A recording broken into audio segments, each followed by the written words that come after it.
आपण पाहत आहात महाराष्ट्र टुडे न्यूज। सोलापूर आपले लग्नापूर्वीचे प्रेम सासू सासऱ्यांना कधी ना कधी समजेल म्हणून स्वतःही आत्महत्या करायची व लहान मुलालाही भविष्यात त्रास होऊ नये म्हणून त्यालाही संपवायचे या हेतूने हा खून केल्याचे पोलीस तपासात निष्पन्न झाले आहे। आरोपी महिलेला डॉक्टरांनी फिटनेस सर्टिफिकेट दिल्यानंतर पोलिसांनी अटक केल्यानंतर न्यायालयासमोर उभे केले असता महिलेने खून केल्याचे कबूल केले।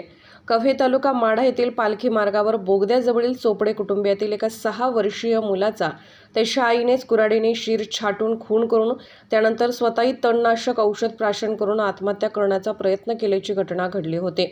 प्रणव चोपडे वय 6 असे मृत बाळाचे नाव आहे। मृत बाळाचे आजोबा नारायण चोपडे यांनी फिर्याद दिली होती। मुलाची आई विरुद्ध पोलिसात गुन्हा दाखल करण्यात आला होता।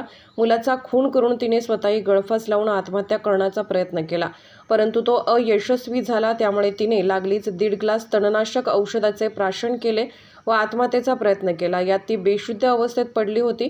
त्यानंतर तिच्यावर कुर्डुवाडी येथील खाजगी दवाखान्यात सिव्हिल हॉस्पिटलमध्ये उपचार करण्यात आले। डॉक्टरांनी फिटनेस सर्टिफिकेट दिल्यानंतर पोलिसांनी तिला ताब्यात घेऊन अटक केली होती।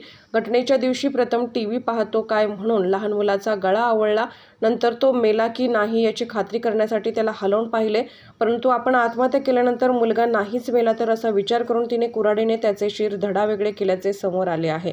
महाराष्ट्र टुडे मराठीसाठी ब्युरो रिपोर्ट सोलापूर।